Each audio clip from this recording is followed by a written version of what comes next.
மேட்டுப்பாளையம் உதகை இடையிலான மலை ரயில் சேவை 22 நாட்களுக்கு பிறகு மீண்டும் தொடங்கப்பட்டுள்ளது.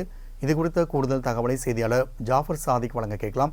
ஜாஃபர் சாதிக், இன்று 22 நாட்களுக்கு பிறகாக இந்த மலை ரயில் சேவை தொடங்கப்பட்டுள்ளது.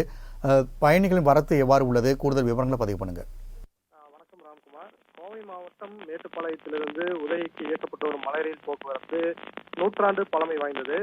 கல்லார் முதல் குன்னூர் வரை அடர்ந்த வனப்பகுதிக்குள் பயணிக்கும் வகையில் அமைக்கப்பட்ட மலை ரயில் பாதையில் செல்லும் வழியில் மலைமுகடுகள், நீர் வீழ்ச்சி, பாறை குகைகள், வான் உயர்ந்த மரம் என மனதிற்கும் உடலுக்கும் புத்துணர்ச்சி அளிக்கும் வகையில் கொட்டி கிடக்கும் இயற்கை அழகினை கண்டு ரசிக்க பெரும்பாலும் இந்த மலை ரயிலில் உதவிக்கு வரும் சுற்றுலா பயணிகள் ஆர்வம் காட்டி வருகின்றனர்.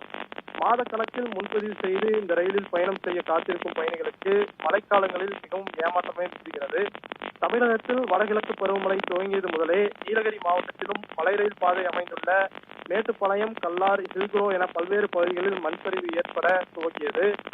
அடுத்தடுத்து தொடர்ந்து மலை ரயில் பாதையில் மண் சரிவு ஏற்படுவது, பாறைகள் விழுவது என ரயில் தண்டவாளங்கள் சேதமடைந்திருந்த நிலையில் அதனை சீரமைக்கும் பணியும் நடைபெற்றது. இருப்பினும் அதிகப்படியான மழை காரணமாக மீண்டும் மண் சரிவு ஏற்பட்டதால் 4 முறை ரயில் ரத்து செய்யப்பட்ட நிலையில் இறுதியாக மழை காரணமாக முன்னெச்சரிக்கை நடவடிக்கையாக டிசம்பர் 13ஆம் தேதி வரை ரத்து செய்யப்பட்டது. இதனையடுத்து தற்போது மழைப்பொழிவு குறைந்துள்ளதால் இன்று 22 நாட்களுக்கு பிறகு மீண்டும் மலை ரயில் போக்குவரத்து துவங்கப்பட்டுள்ளது.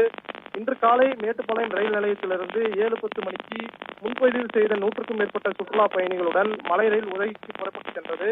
நீண்ட நாட்களாக முன்பதிவு செய்து காத்திருந்த சுற்றுலா பயணிகளுக்கு இன்று முதல் மீண்டும் மலை ரயில் சேவை துவங்கப்பட்டதால் மிகுந்த உற்சாகத்துடன் மலை ரயிலில் பயணித்தனர். ராம்குமார். ஜாஃபர், தகவலுக்கு நன்றி.